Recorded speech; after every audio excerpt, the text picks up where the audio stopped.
What's up guys, today is another day and I have another video for you. You guys know how I like to do it. I like to hold all these news until they drop and we package them all together. I was gonna make a video on how to play range and stuff like that, but today some news has dropped about the 7th anniversary and that's what I want to get into. So without further ado, without any crazy introduction, let's just get right into it guys. So I'll meet you guys on the other side. So we are here in the browser and this is going to be about the Conqueror's Blade 7th anniversary, which is the brand new epic short sword and dual blades arrive. Well, I have no idea what that is. I didn't see anything about that. I'm just glad I finally, I'm here when the news actually dropped instead of being super late. I got the energy for it, but anyways, let's do it. So it says, greetings warlords, the Conqueror's Blade 7th anniversary celebration is about to begin. A brand new epic weapon schematic has arrived on a battlefield. Following the glaive and spear, the short sword and shield and dual blades are finally receiving their epic weapon schematic. What new combat experience will they bring this time? Let's take a sneak peek together. So if it's anything like the Divine Reforged with the glaive and spear, I wonder if the short sword and a dual blade would have their own weapon affixes. Devs, remember, I don't agree with the whole rolling for these weapon affixes, but you guys know where I stand on it. But anyways, let's go on. So the short sword and shield new epic schematics is going to be the following. It says it can be used to forge Eclipse and Dawn. So that's going to be the thing here. It tells us that it has a right click skill ability. It replaces the defend ability, like the block ability, with an attack skill called Tremor Strike, which is single click. All you have to do is single click it, and it's going to unleash a Tremor Strike from Tremor Strike 1 to 3. So it looks like it deals damage, and if you spam it 3 times, I'm pretty sure you click it multiple times, it goes into Tremor Strike 3. So it's gonna do slash damage, and it's gonna have a knockback effect. So you're gonna have your left click and you have your right click, and I'm pretty sure it's like a shield bash. It might be like a shield bash. I don't know. We'll see.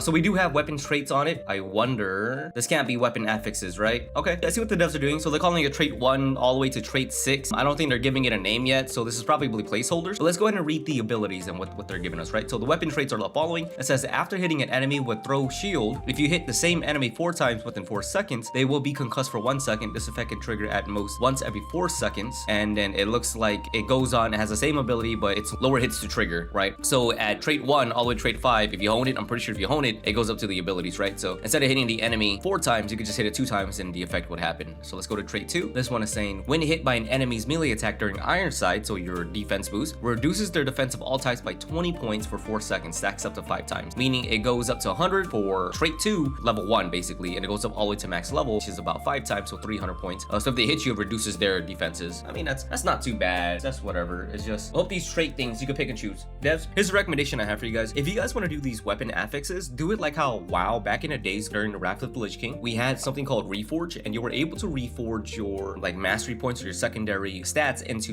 anything you pick. And if you allow us to do it without RNG involved, right, then that would be better. Let's say you put it on the artificer guy and it says reforge whatever traits we want to pick, right? You let us pick whatever we want to pick and let us do it, then that would be better. If you make it RNG related, people's not gonna like it. But if you make it where they're able to choose and what they want to pick, that would be better, right? Anyways, let's go on here. So trait 2, it goes up by how many points, right? So if you level up to 5, it goes to 60 points. If it's level 1, it's at 20 points. Let's go on to trait 3. So trait 3 says every hit of kick will knock down enemies. Skill cooldown is increased by 8 seconds, and then the higher the level, it goes 4 second CD. That's kind of crazy. So it's guaranteed. Is that what it is? I don't play short sword and shield anymore, so you guys who mains it, you guys would know what it does. I do see people kicking me around and I kind of don't get knocked down. I kind of just fall back, right? And it's kind of like a small little CC where I'm not able to move. It's kind of like concuss. But like if you guys have this, every hit of kick, ain't nobody getting back up and there's no diminishing return, I think you might be able to CC people forever. I don't know. This might be the most OP one, if I'm being honest, guys. But we'll see. Let's go on. So trait 4, it says hitting an enemy with barricade consumes 300 of your block, dealing bleeding damage equal to 3.5% of their current health. I wonder what barricade is, but that's kind of crazy. You could just have people die. So what if you go the set where if you CC an enemy, they take burn damage, and then you go this and you use your barricade and it's just dot. It's like a dot build. I wonder, short sword and shield, if you guys could try that, you guys might like a dot build. I don't know. But this is trait 4. If you use barricade, it consumes 300 of your block and it deals bleeding damage, and it goes up from rank 1 basically to rank 5, right? So 3.5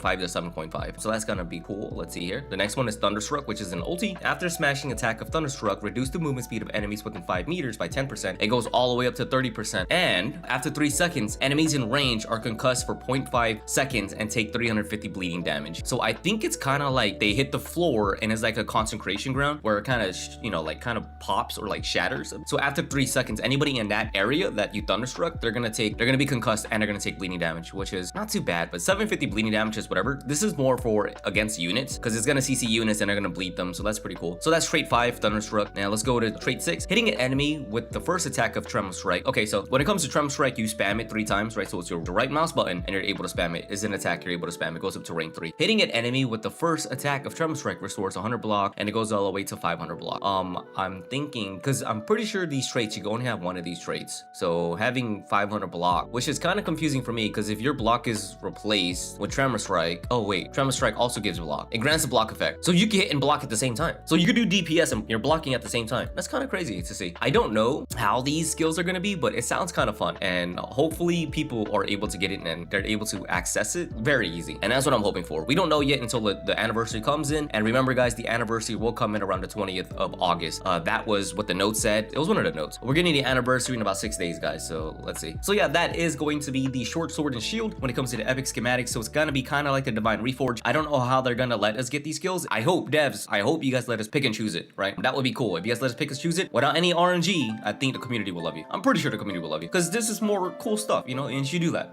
Yeah, anyways, let's go on. So the next one is going to be about the dual blades. Now, the dual blades, it says the new schematic is gonna be called Silent Neil, Silent Neil, right? I don't know. Fucking words are silent sometimes. Sometimes the case silent, so it's Silent Neil. I think that's a play on word. I don't know. Anyways, it says left click skill, the new skill Whirling Wind. After using the active skill or roll, you can left click to perform a whirlwind instead of a standard basic attack. So that's pretty cool. So you'll be rolling and you'll be left clicking. It's kind of like Dark Souls, you know, like Dark Souls or Elden Ring, where you kind of dodge and you're able to have your weapon art when you attack. I think that's gonna be what it's like. So that's pretty cool. Whirlwind deals 75 base slashing damage per hit, attacking 4 times total. I wonder if you could just spam it. So you'll roll and you'll left click. So I think this is gonna be more of a smoother combat. I like that. Pretty cool. Weapon traits. Trait 1. Upon entering sneak, stamina recovery increases by 48% and it goes all the way up to 80%. I think this is more for the people who likes to go the infiltrator, like sneaking ability, gives them their stam.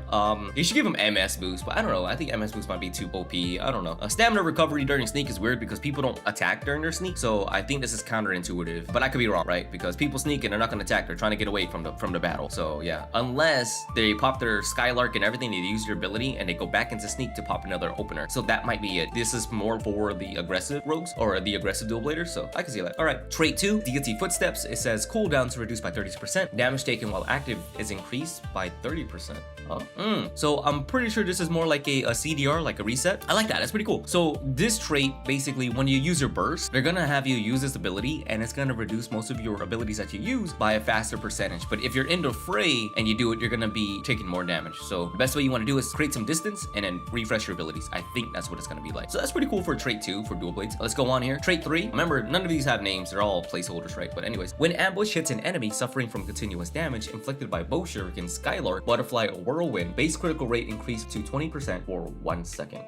So it looks like when you pop an ambush, it makes them take more crit rate damage. But I don't know. I'm kind of confused because I don't know how like the numbers really work. You guys would know. Most of you guys who play DB, dual blades, when you pop an ability or your crit rate, does that increase your crit damage? I wouldn't know. If you guys could put it in a comment, let us know, because it's weird. Because if it doesn't increase your guys' crit damage, what's the point of having crit rate increase when I know most of you DB players are really good, so you guys hit the backside, which is automatic crit anyways, right? So, and if there's crit value, then that's crit damage, because if it's crit rate increasing crit value, that's some nerd shit. But anyways, guys, devs, I think you guys should be giving them crit value in addition to crit rate, if I'm being honest. But yeah, anyways, that's that ability for trait 3. Let's go on here. Trait 4, whirlwind inflicts bleeding on hit, causing the enemy to lose 80 health per second for 4 seconds. I think this is more of a unit clear, right? So AoE for units. You're gonna go ahead and go in there and roll, and you're gonna auto attack, which makes your whirlwind happens, and you're gonna cause a like fan of knives type of thing, where enemies get hit and they're gonna lose 160 HP per second for 6 seconds, which is a lot. It goes up from 80 to 160, so if you get it to rank 5, that's a lot in bleeding damage. I'm pretty sure there's a set piece that also makes them take bleeding damage, because remember, this is weapon affixes, right? So if you're able to pair it with the, I think like the bleeding one on top of bleeding, that would be pretty crazy in dots damage over time. Anyways, let's go on. Trait 5, when Dance of Death hits an enemy suffering from continuous damage from bow, shuriken, skylark, butterfly, or whirlwind, the first 2 hits of the skill will concuss them for 0.6 seconds. And it goes all the way up 10 hits. The first 10 hits of the skill will concuss them for 0.6 seconds, which is, I think, a CC. Like, it's gonna be a crazy CC, to be honest. When it goes to rank 5, it says the first 10 hits will concuss them for 0.6 seconds. So it's gonna be hit, concuss, right? And it goes on. So they're gonna be CC'd a lot, which is kind of crazy. It's gonna let DBs have their opener a lot more. So when you pop out with Dance of Death and then you do the other abilities, it's gonna just hold them still, really. That's pretty cool. Anyways, killing an enemy with Mark of Death refunds 6 seconds of its cooldown. It goes up to 14 seconds. So you're gonna be able to Mark of Death and chain it. So that's gonna be pretty crazy. So this is just the news that they're giving us for the anniversary, the 7th anniversary. It's not enough of the events. I thought it was gonna be like more of the event stuff, but they gave us some information about the short sword and shield, so expect that to happen on the 20th of August. And as the days go on, I'm pretty sure they're gonna give us more details of the events that are soon to come. Anyways, let's go on real quick. We got more news, right? We got more news of the things that they have released. This is kind of like way back, so let's see. It's going to be CBL lineup. If you guys are interested in that, go ahead and look at that. So, but we're not gonna go into too much of that. If you guys are playing CBL, good luck. But let's go on here. During the anniversary event on the 20th update, we're also gonna get something called the Unify the Realm. So the event is going to run from August 20th all the way to September 17th, and it tells us the overview here. So these are the main categories. This is the overview. It says rewards for all factions. The event will conclude with a ranking based on numbers of territories occupied by each faction. As long as you join a faction, you'll receive a corresponding epic limited time title and treaties based on your faction's final standing. So just join a faction, Shu, Wei, or Wu, right? And it says extra rewards for faction contribution. So the higher you perform in these factions, the more rewards you're going to get. And like we said, these are the 3 different factions, right? And how to earn points. Earning points for your faction, you just log in every day. You have matchmaking victory, so you play and you win. And then let's see here. And it looks like it's gonna be kind of like a territory war thing. I think it says claim territory via rankings. So it says in Unify the Realm event, territories on a map would undergo changes at the start of all factions will possess their own territories. Once the rivalry phase begins, daily settlements will occur based on each faction's influence point ranking for that day. After the daily settlement at 0-0, higher ranking factions have a chance to seize territories from lower ranking factions, risk having their territories encroached upon by rivals. In short, the influence points you earn will directly reflect on a map. I don't know what this means. It's probably like territory war stuff, so we'll see it when we get there. When the event happens, you guys know I'm gonna go ahead and like look at it. Reading words, it doesn't give us justice. But anyways, let's go on here. It says the final showdown begins. Upon conclusion of the regular phase, the events will transition into the final showdown stage. During this phase, shifts in the battle situation will be even more dramatic. Leading factions will aim to defend their advantage, while lagging factions still have a chance to stage a comeback in the final days of the event. So it looks like there's gonna be some big event by the end of it, and it looks like there's gonna be a comeback system, which is, I think that's cool, but I don't know. Like I said, guys, we're gonna have to wait until this event comes out and I'll make a video. Let's see here. And it says falling behind, the catch-up mechanics here to help. During the faction rivalry, don't worry about your chosen faction being completely overwhelmed. This event features a catch-up mechanic. When there's a significant gap in faction population or territory count compared to the leader, the lagging faction will receive a corresponding boost to their influence points acquisition rate. You can catch up in both population and territory. There's a catch-up mechanic, and it says alliance mechanic. This iteration of Unify the Realm also introduced an alliance mechanic, ensuring the battle remains highly competitive during the daily settlement if one faction occupies more fiefs than the other faction. Okay, it's all like T-War stuff, and I don't want to read too much of it, and it's just a lot of just fluff. If I'm being honest, it's just a lot of fluff, and we'll just wait until the event. I'm not really hyped for it, but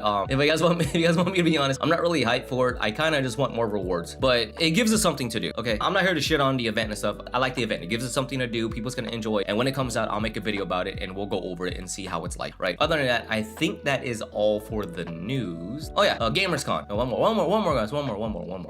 GamersCon, real quick. It looks like the devs are going to, I think CB's gonna go into Cologne. Is that how you say it? Cologne, Germany? My German counterparts, my German friends. I hope I pronounced it correctly. If I didn't, I butchered it, and I'm sorry, right? Yeah. Anyways, they're going from August 26th to the 30th, and they're gonna be meeting players at the Germany area. So they're finally going, and they're finally going out and meeting a couple of people. And if you guys want to tell them some shit, because you know they're still here, and I'm glad they're doing Gamescom. So they're trying to push this game out and stuff like that. But we need to fix it, devs. We need to fix it. Okay, we're almost there. Just listen to us, and we're almost there. The game could be fucking good. All right. But anyways, if you guys want to go see them, and you guys are in Europe or in Germany, go and meet them and you know support them and stuff like that. And I know some of the stuff is pay to win and all that stuff, but we'll get there, guys. We'll fucking remove it one day. They're gonna listen to us. Trust me.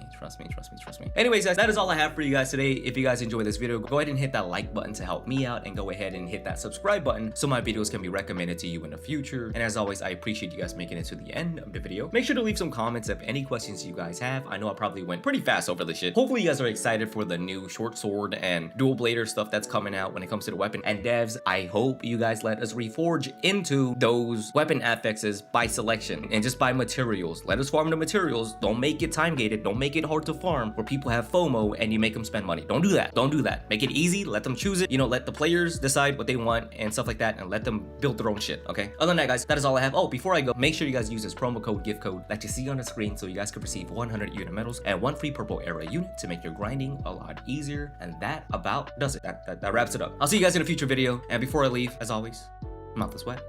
Goodbye.